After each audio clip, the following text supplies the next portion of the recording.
"Officer Brennan, we've got a situation." The words crackled through the radio at 10:23 p.m., but Officer Kyle Brennan wasn't listening. He was too busy sliding a small baggie of methamphetamine into Dr. Simone Matthews' Range Rover. What he didn't know was that the woman sitting perfectly still in the driver's seat wasn't just a doctor. She was a federal agent. And in exactly 12 minutes, his career, his reputation, and his freedom would crumble into dust. Have you ever made an assumption so wrong it destroyed your entire life?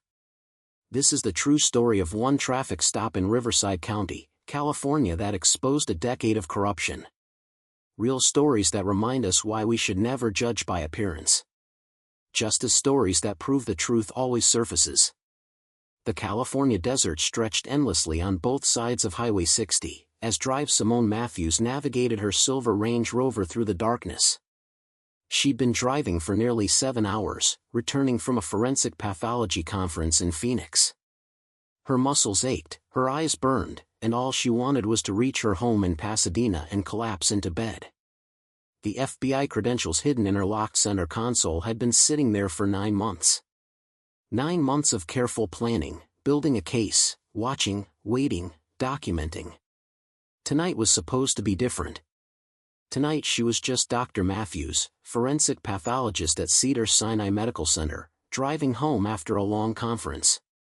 But fate had other plans. The blue and red lights erupted behind her like fireworks, shattering the quiet desert night.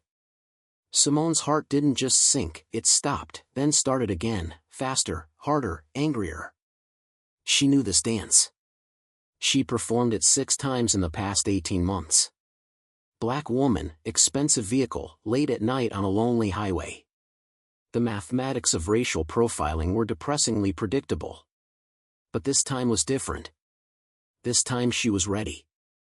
She activated her personal dashcam with a subtle press of the button near her rearview mirror. The device her FBI technical team had installed began recording in 4K resolution. Audio, video, GPS coordinates, timestamp. Everything. Simone pulled onto the shoulder with practiced precision, turned off the engine, rolled down all 4 windows, turned on the interior dome light, and placed both hands on the steering wheel at 10 and 2 o'clock. The protocol she'd learned wasn't just from FBI training, it was from being a black woman in America. Officer Kyle Brennan emerged from his patrol vehicle with the swagger of someone who'd done this 1,000 times. 17 years with the Riverside County Sheriff's Department. 43 years old.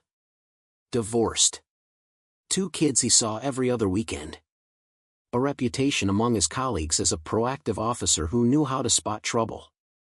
What his colleagues didn't say in official reports was that Brennan had one of the highest arrest rates in the county. Or that 92% of his arrests were people of color. Or that his evidence seizures often seemed too convenient, too perfectly timed. His partner tonight, Deputy Luis Ortega, remained by the patrol car. 26 years old, only 11 months on the force, still idealistic enough to believe the system worked the way it was supposed to. Brennan approached the Range Rover, his mag light cutting through the darkness like a laser. License and registration. Now. No greeting. No explanation. Just commands delivered with absolute certainty. Simone kept her voice level, professional, unthreatening. "Good evening, officer. May I ask why I was pulled over?" I said license and registration. "You deaf?" The hostility was immediate, disproportionate, intentional. Simone recognized it instantly. This was the script, the performance designed to provoke, to justify what came next. "Of course, officer. My purse is on the passenger seat. I'm reaching for it now with my right hand. Moving slowly." She narrated every movement. Protection through transparency. Her license showed her full name, Dr. Simone Rachel Matthews. Her address in Pasadena's exclusive Oak Knoll neighborhood. Her birth date indicating she was 34 years old. Brennan studied the license with his flashlight, his expression shifting from aggressive to suspicious. "This your vehicle?" "Yes, sir. I purchased it 14 months ago." "You got proof of that?" "The registration should show." I asked if you got proof. Title, bill of sale, something that proves you didn't steal this. The accusation hung in the desert air. Behind them, a semi-truck roared past, its lights briefly illuminating Brennan's face. Simone saw something there she recognized from 9 months of investigation, the look of a man who'd already decided how this encounter would end. Officer, I'm a forensic pathologist at Cedars-Sinai Medical Center. This is my vehicle. I'm happy to provide any documentation you need, but I'd like to know the reason for this stop. Forensic pathologist. That's a fancy way of saying coroner, right? I examine deceased individuals to determine cause of death. I also testify in criminal cases. That last part was intentional. A subtle reminder that she understood the legal system, that she wasn't someone who could be easily intimidated. Brennan's jaw tightened. Step out of the vehicle. Officer, respectfully, what is the reason for this stop? Am I being detained? You were swerving.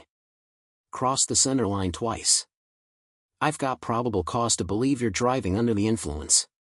It was a lie. Simone's dashcam would prove it. She'd been driving perfectly, cruise control set at exactly 67 miles per hour, never varying from her lane.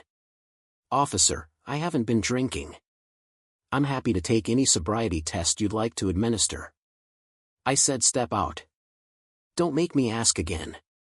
Deputy Ortega shifted uncomfortably by the patrol car, his hand moving closer to his radio.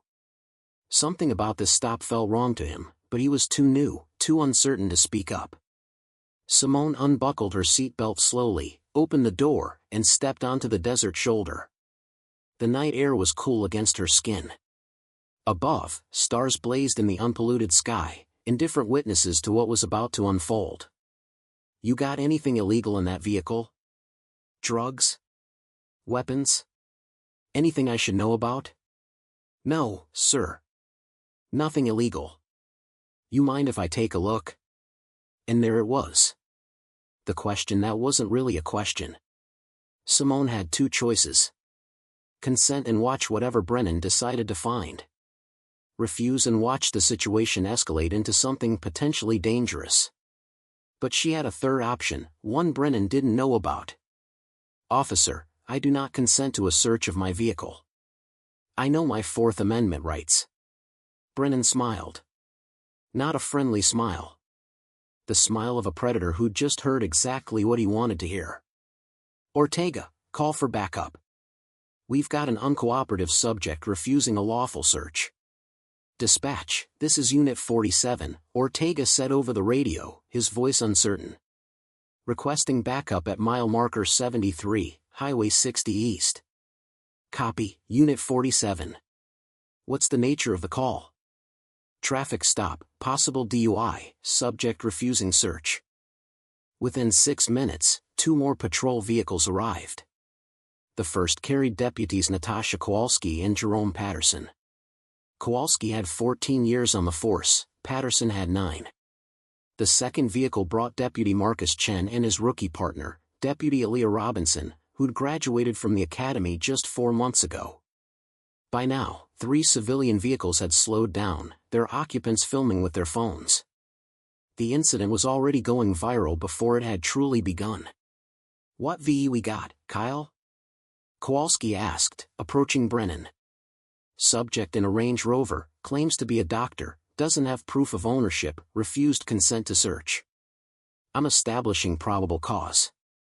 Simone spoke clearly toward the phone's recording. My name is Dr. Simone Matthews. I'm a forensic pathologist at Cedars-Sinai Medical Center in Los Angeles. I was pulled over for allegedly swerving, which my dashcam will prove is false.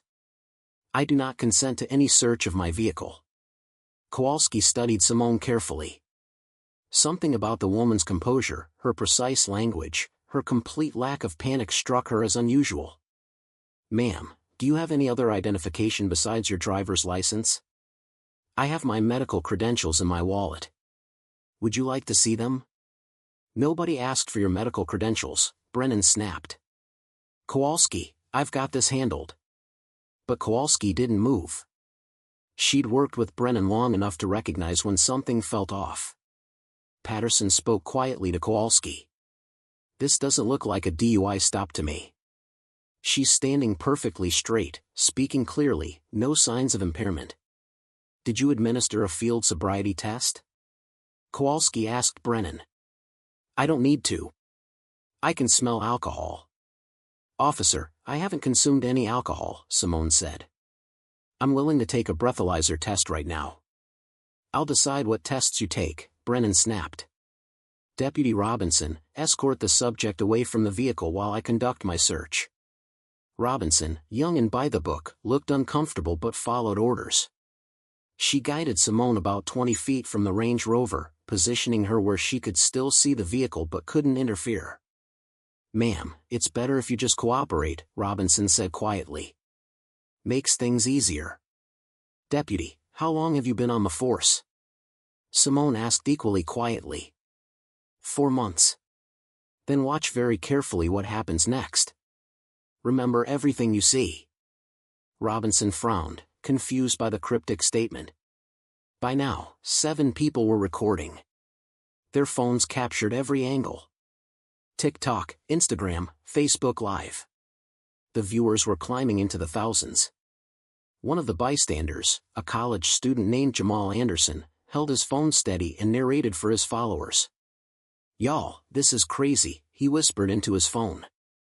"They got this woman pulled over, like 5 cop cars now, and she's just standing there calm as hell. Something's not right about this." His live stream had 8,000 viewers. "I'm conducting a search based on probable cause," Brennan announced. "Suspected DUI, suspicious behavior, and officer safety concerns." Simone watched through the window as Brennan began his search. He opened the driver's door, leaned inside, shined his flashlight around the interior. This was the moment. Simone knew it. She'd studied Brennan's pattern for 9 months. Reviewed 14 of his previous arrests. Interviewed 3 people he'd sent to prison on drug charges, all of them claiming the evidence was planted. All of them Black or Latino. All of them unable to prove their innocence. Until tonight. Brennan glanced around, checking the positions of the other deputies. Kowalski was talking to Patterson near their vehicle. Chen was directing traffic. Ortega stood by the patrol car, looking increasingly uncomfortable.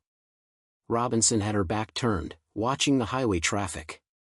The civilians with their phones were too far away to see inside the vehicle clearly, at least, that's what Brennan thought. What he didn't know was that Simone's hidden dashcam had a wide-angle lens that captured the entire interior. Or that her FBI-issued body cam, hidden in her jacket button, was recording everything in crystal-clear high definition. Brennan reached into his right cargo pocket. The movement was practiced, casual, automatic. He'd done this so many times it was muscle memory. He pulled out a small plastic baggie containing approximately 3 grams of methamphetamine. Simone's heart hammered against her ribs. Every muscle in her body tensed. This was it. Federal evidence tampering. Civil rights violation. Deprivation of rights under color of law. Everything she'd been working toward for 9 months was happening right in front of her. But she couldn't move. Not yet. She needed him to complete the action. Needed it documented from every angle. Brennan's hand moved toward the center console. He glanced once more at the other deputies, confirming they weren't watching. Then he dropped the baggie into the side pocket of the driver's door panel. "Officer Brennan just put something in my vehicle." Simone shouted, loud enough for everyone to hear. Every head turned. "What did you say?" Brennan whipped around. "You just planted something in my car. I watched you take something from your pocket and place it in my vehicle." "That's a lie." "I found this." He reached back into the vehicle and pulled out the baggie, holding it up triumphantly. Well. Looks like we've got methamphetamine. About 3 grams. Dr. Matthews, you're under arrest for possession of a controlled substance." The civilian phones captured everything. 17 different angles. 17 different perspectives. 17 witnesses to what would become the most watched traffic stop of the year. Oh shit. Y'all, they're arresting her. Jamal spoke into his phone, excited. They're saying they found drugs. But she just said he planted them. His viewer count hit 15,000. Brennan, where exactly did you find that? Kowalski approached quickly. Driver's side door pocket. Plain view doctrine. Totally legal discovery. Ortega stepped forward, his voice shaking. Kyle, I was watching. I didn't see anything in that pocket when you first opened the door. Silence crashed over the scene like a physical force. You calling me a liar, rookie? Brennan turned on Ortega. I'm saying I didn't see it. Then you turned away for a second, and suddenly you're holding it. What's going on here? Chin asked, approaching. Officer Brennan planted that evidence, Simone said, her voice calm, measured, deadly. I have it on camera. Multiple cameras. You're lying, Brennan said. You're a drug dealer caught red-handed, making desperate accusations. Am I? Deputy Robinson, did you see Officer Brennan reach into his right cargo pocket before he approached my vehicle? Robinson hesitated. She had seen it. The movement had struck her as odd at the time. I saw him reach for something, yes. I was getting my flashlight. Brennan said desperately. Your flashlight was already in your left hand, Simone replied. Kowalski's expression shifted from confused to horrified as the pieces fell into place. Kyle, please tell me you didn't. I didn't do anything. This woman is a criminal, and you're all falling for her manipulation. Officer Brennan, before you continue, I need to inform you of something, Simone said. You need to shut your mouth and put your hands behind your back. My name is Dr. Simone Rachel Matthews. I am a forensic pathologist at Cedars-Sinai Medical Center. I am also Special Agent Simone Matthews, Federal Bureau of Investigation. The words detonated like a bomb. Every deputy froze. Brennan's face went from red to white in seconds. You, what? I am an undercover FBI agent. I have been conducting an investigation into civil rights violations and evidence tampering by members of the Riverside County Sheriff's Department for the past 9 months. And you, Officer Brennan, just committed multiple federal crimes on camera. Oh my God, Robinson whispered. Holy shit, Patterson backed away. This can't be real, Chin said. But Simone was already reaching into her jacket pocket. She pulled out a leather credential wallet and flipped it open. Federal Bureau of Investigation. Special Agent Simone Matthews. Badge number 47829. The badge gleamed under the patrol car lights. You're FBI? Ortega's voice was barely audible. Yes. And this entire stop has been recorded by my dashcam, my body cam, and 17 civilian witnesses whose phones are currently live streaming this to approximately 40,000 viewers. Jamal's phone almost fell from his shaking hands. Y'all! She's FBI. This cop just planted drugs on an FBI agent. His viewer count exploded past 50,000. This is entrapment. Brennan stammered. You set me up. Entrapment requires inducement. I was simply driving home from a conference. You pulled me over without cause, lied about probable cause, and planted evidence. Those were your choices, Officer Brennan. How long? Kowalski's voice shook. How long have you been investigating? 9 months. But we've been monitoring Officer Brennan specifically for the past 4 months. We? Brennan asked. Who's we? As if on cue, 3 black SUVs appeared on the highway, lights flashing. They pulled onto the shoulder in perfect formation. 6 people emerged, all wearing FBI windbreakers. Special Agent Marcus Holloway, Simone's partner for the entire operation, approached with his credentials held high. FBI. This is now a federal crime scene. All Riverside County deputies, step away from Special Agent Matthews immediately. Behind Holloway came Special Agent Keisha Turner, Special Agent David Park, Special Agent Rebecca Gonzalez, and 2 FBI technical specialists. Officer Kyle Brennan, Holloway said, approaching. I'm Special Agent Marcus Holloway. You are currently under investigation for deprivation of rights under color of law, evidence tampering, and civil rights violations. I want my union rep, I want a lawyer, Brennan said. That's absolutely your right, Simone replied. You're going to need them both. Holloway addressed all the deputies. For those of you who don't know, Special Agent Matthews has been working undercover as part of Operation Clean Badge, a 9-month investigation into systematic civil rights violations in Southern California law enforcement. You've been investigating all of us? Chin asked. Not all of you, Simone said. Specific officers with patterns of suspicious arrests, evidence discoveries, and civil rights complaints. Officer Brennan has been our primary subject. She pulled out a tablet from her vehicle and powered it on. Deputy Kowalski, how many drug arrests has Officer Brennan made in the past 2 years? I don't know. A lot. 47.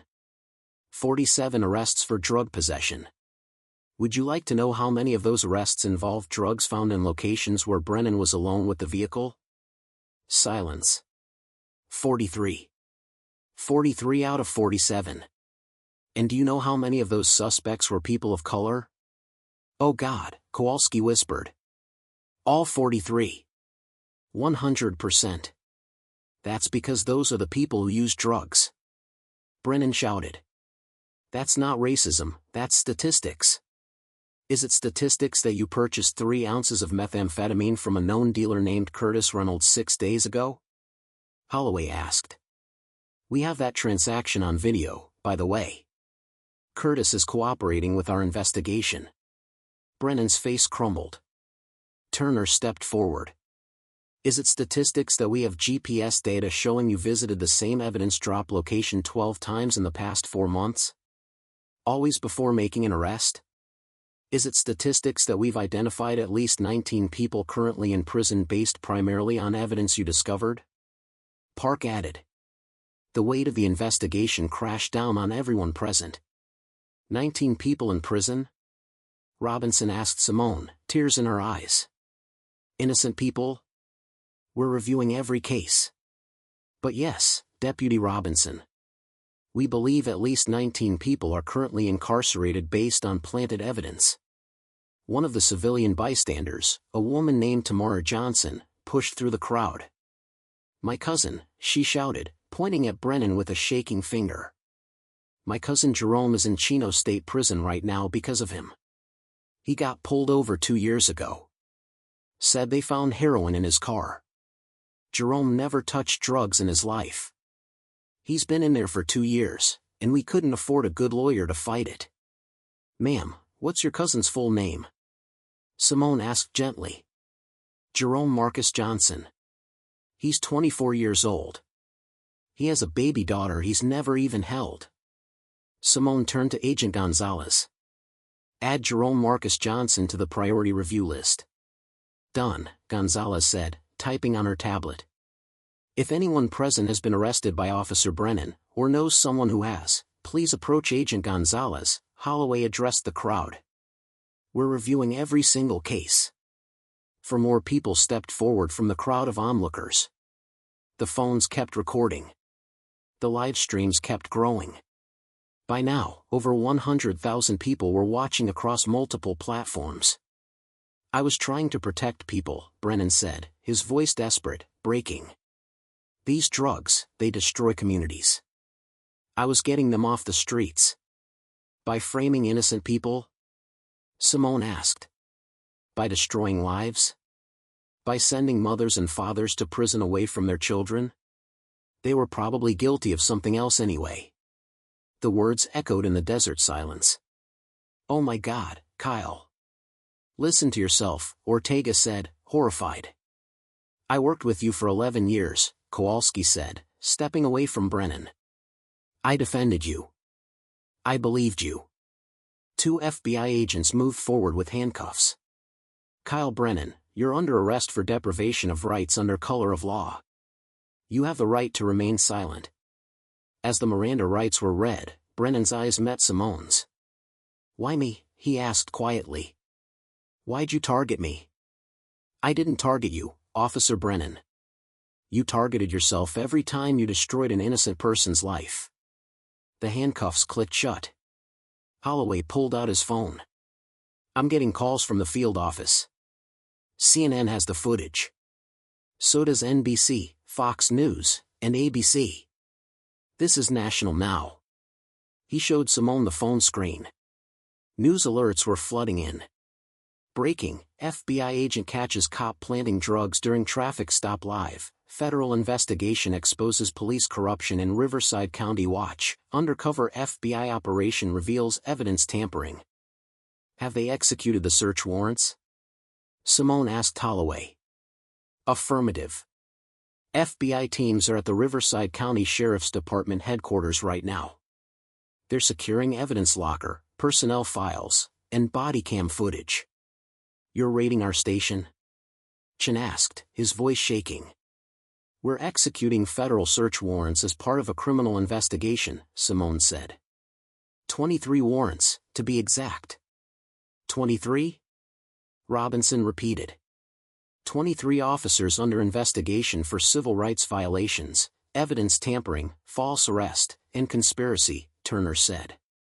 The number hit like a physical blow. "A quarter of the department," Kowalski said, sitting down on the hood of her patrol car. "You're investigating a quarter of the department." As Brennan was loaded into the FBI vehicle, Simone's phone buzzed with an incoming call. She glanced at the screen. FBI Director's office. "Special Agent Matthews," she answered. "Agent Matthews, this is Deputy Director Wallace. Are you secure?" "Yes, sir. The subject has been detained. No injuries.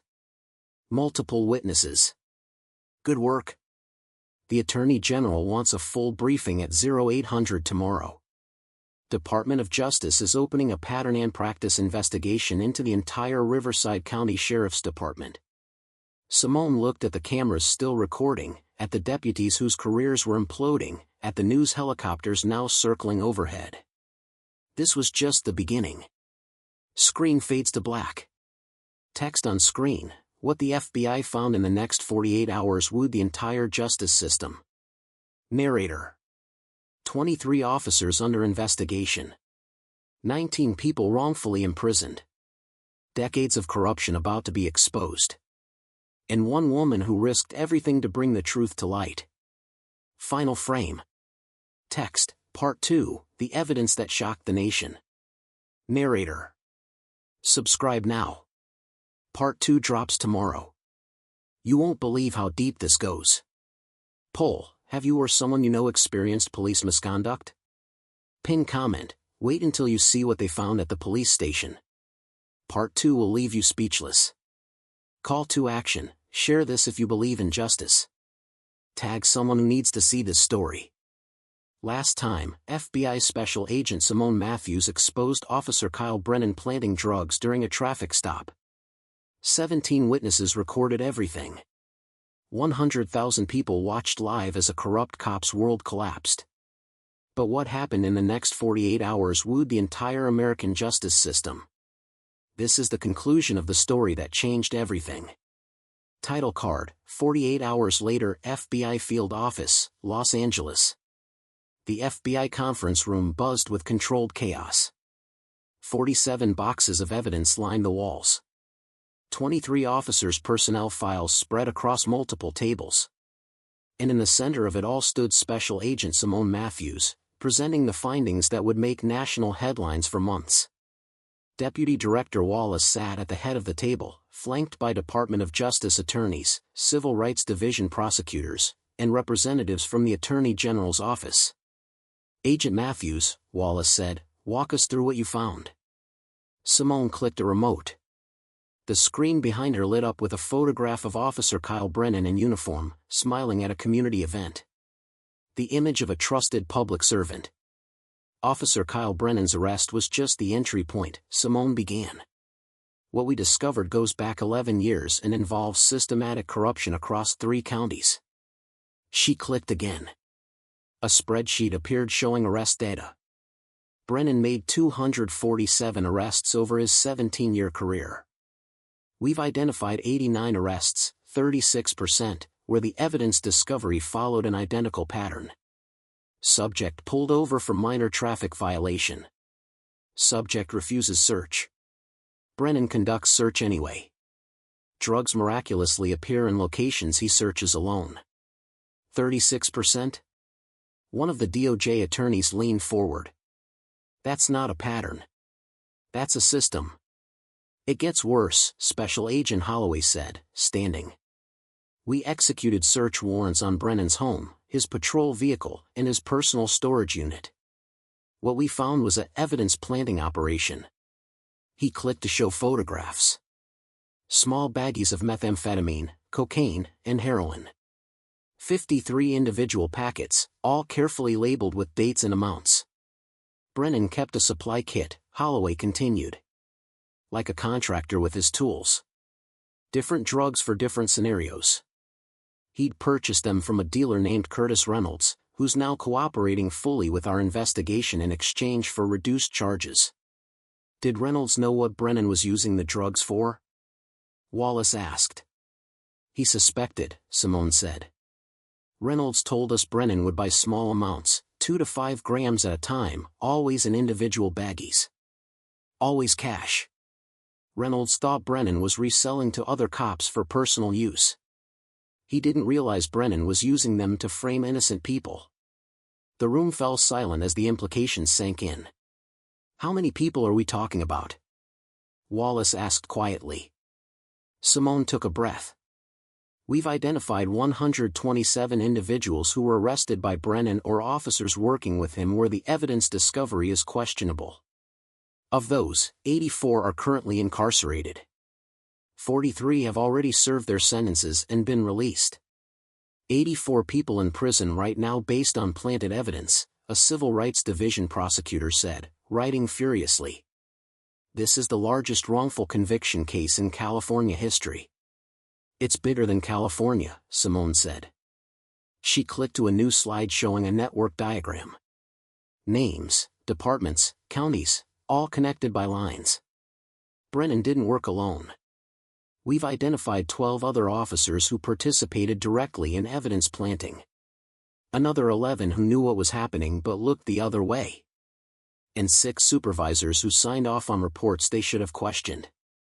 Special Agent Turner stood up. Deputy Natasha Kowalski gave us critical testimony. She worked with Brennan for 11 years and identified at least 30 arrests where she had doubts but stayed silent. She's cooperating fully now. What about Deputy Ortega? Wallace asked. The one who spoke up during the stop. Ortega is our star witness, Holloway said. He documented everything he saw that night and has provided testimony about the department culture that discouraged questioning senior officers. Simone clicked to video footage. Body cam from various traffic stops over the years. In each one, the pattern was identical. Black or Latino drivers. Expensive vehicles. Refusal to consent to searches. And then, miraculously, drugs appearing. We reviewed every single piece of body cam footage from Brennan's arrests, Simone said. In 47 cases, we can see him reach into his pocket immediately before discovering evidence. The movement is so practiced, so automatic, he didn't even realize he was doing it on camera. One of the DOJ attorneys shook his head in disbelief. How did this go undetected for so long? Because the victims were carefully selected, Simone said, her voice hard. Young black men with prior records. Latino families and older vehicles.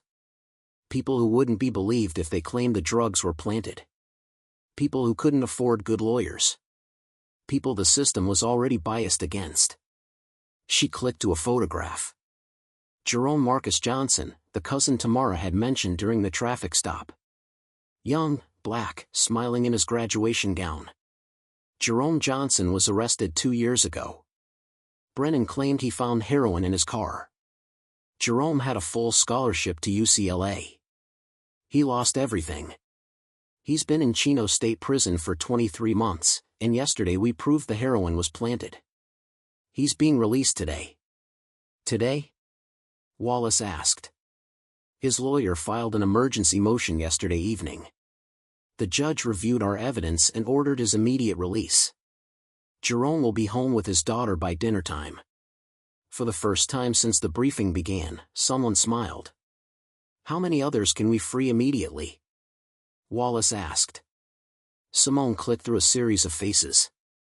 Men and women, mostly young, mostly people of color. Each with a story of lives destroyed by lies. We're filing motions for 47 individuals with the strongest cases. The DA's office is cooperating fully. They're as horrified as we are. And the officers? Wallace asked. Special Agent Park stood. 23 officers have been arrested on federal charges. Brennan is facing 127 counts of deprivation of rights under color of law, 89 counts of evidence tampering, conspiracy, and civil rights violations. He's looking at a minimum of 40 years in federal prison. Is he talking? Wallace asked. Not yet, Holloway said. But we don't need him to. We have Curtis Reynolds. We have Deputy Kowalski. We have Deputy Ortega. We have 17 civilian witnesses from the traffic stop. We have 4K video from multiple angles. And we have 11 years of digital evidence showing the pattern. Simone clicked to the final slide. A photograph of the Riverside County Sheriff's Department building, FBI vehicles parked outside. The Department of Justice is taking over the entire Riverside County Sheriff's Department under a consent decree. Every officer will be retrained. Every arrest from the past 5 years will be reviewed. Every piece of evidence will be re-examined. What about the victims? One of the civil rights attorneys asked. The people who were imprisoned. What happens to them? We're establishing a compensation fund, Wallace said. The federal government, in cooperation with California, is allocating $85 million for wrongful conviction compensation. Each verified victim will receive full compensation for time served, legal fees, and damages. 3 days after Brennan's arrest, Simone stood outside Chino State Prison as Jerome Marcus Johnson walked through the gates as a free man. His mother, Tamara, ran to him, sobbing. His 2-year-old daughter, held by Jerome's sister, stared at the father she'd never known. Jerome saw Simone and walked over, his eyes wet with tears. Agent Matthews, he said, his voice breaking. I told them. For 2 years I told them the drugs weren't mine. Nobody believed me. I believe you, Simone said. And now the world does too. My daughter, Jerome said, looking at the little girl in his sister's arms. She's 2 years old. I missed her first steps. Her first words. Her first birthday. I know, Simone said softly. I'm sorry we couldn't move faster. But you moved, Jerome said. You did what nobody else would do. You put yourself in danger to prove the truth. Behind them, news cameras captured the reunion. This wasn't just Jerome's story anymore. It was the story of every person freed, every family reunited, every life restored. Over the next 6 weeks, 47 people walked out of prison. 47 lives given back. 47 families made whole again. 8 months later, Simone sat in federal court as Kyle Brennan stood before Judge Patricia Morrison for sentencing. The courtroom was packed. Victims and their families filled every seat. News cameras lined the back wall. This trial had captivated the nation for months. Mr. Brennan, Judge Morrison said, her voice cold, you were sworn to protect and serve. Instead, you destroyed lives with calculated precision. You didn't just break the law, you weaponized it against the most vulnerable. Brennan stood motionless, his lawyer beside him. I've read every victim impact statement, the judge continued. Mothers separated from children. Fathers who lost everything. Young people whose futures you stole. The harm you've caused is incalculable. She looked down at her notes. On 127 counts of deprivation of rights under color of law, I sentence you to 5 years each, to run consecutively. On 89 counts of evidence tampering, 10 years each, to run consecutively. Total sentence, 1,525 years in federal prison. You will serve a minimum of 65 years before being eligible for parole. The courtroom erupted in applause. Brennan, now 44 years old, would likely die in prison. As he was led away in handcuffs, he looked at Simone one last time. She met his eyes and said nothing. There was nothing left to say. / 1 year later. Simone stood at a podium at the FBI Academy in Quantico, Virginia. 200 new agents sat before her, eager and attentive. What I'm about to tell you is now required training for every law enforcement officer in America, she began. It's called the Matthews Protocol, though I didn't name it that. She clicked to show the now famous dashcam footage of her traffic stop. This is what corruption looks like when it's exposed. But this is also what courage looks like. Deputy Luis Ortega spoke up when he saw something wrong. Deputy Aaliyah Robinson remembered what she saw. Deputy Natasha Kowalski found the strength to testify against her partner of 11 years. The Matthews Protocol has 3 principles, Simone continued. First, question everything.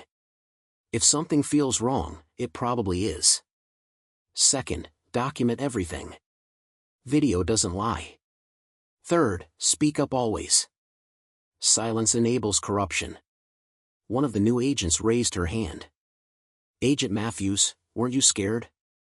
During the traffic stop, when Brennan was planting the drugs. Simone paused. Terrified. I was a black woman alone on a desert highway with a corrupt cop and a gun. But I was also an FBI agent with a mission. Sometimes fear and duty coexist. After the presentation, Simone checked her phone. A text from Jerome Johnson, graduated from UCLA today. Top of my class. Thank you for giving me my life back. She smiled and typed back, congratulations. You did this yourself. I just removed the obstacles. Another text, this one from Deputy Ortega, who now worked in the FBI's Civil Rights Division, testified in another corruption case today. Conviction secured. The work continues. And one from Tamara Johnson, Jerome's getting married next month. We'd be honored if you'd come. Simone looked out the window of the FBI Academy, watching new agents train in the distance. Young men and women who would inherit the responsibility of justice. The Riverside County scandal had changed everything. 47 people freed. 23 officers imprisoned. An entire department reformed. And a new protocol that would prevent this from happening again. Today, the Matthews Protocol is used by every major law enforcement agency in America. Over 200,000 officers have been retrained. Body cam requirements have been strengthened. Evidence handling procedures have been reformed. Officer Kyle Brennan will spend the rest of his life in prison. The 12 officers who worked with him received sentences ranging from 15 to 40 years. The supervisors who enabled the corruption were fired and barred from law enforcement forever. But the real victory wasn't in the courtroom. It was in the 47 lives restored. The families reunited. The futures reclaimed. Special Agent Simone Matthews continues to investigate civil rights violations. She's currently working on 3 more cases of police corruption in different states. Her work has led to 127 arrests and the freedom of 89 wrongfully convicted individuals. Justice didn't just arrive that night on Highway 6.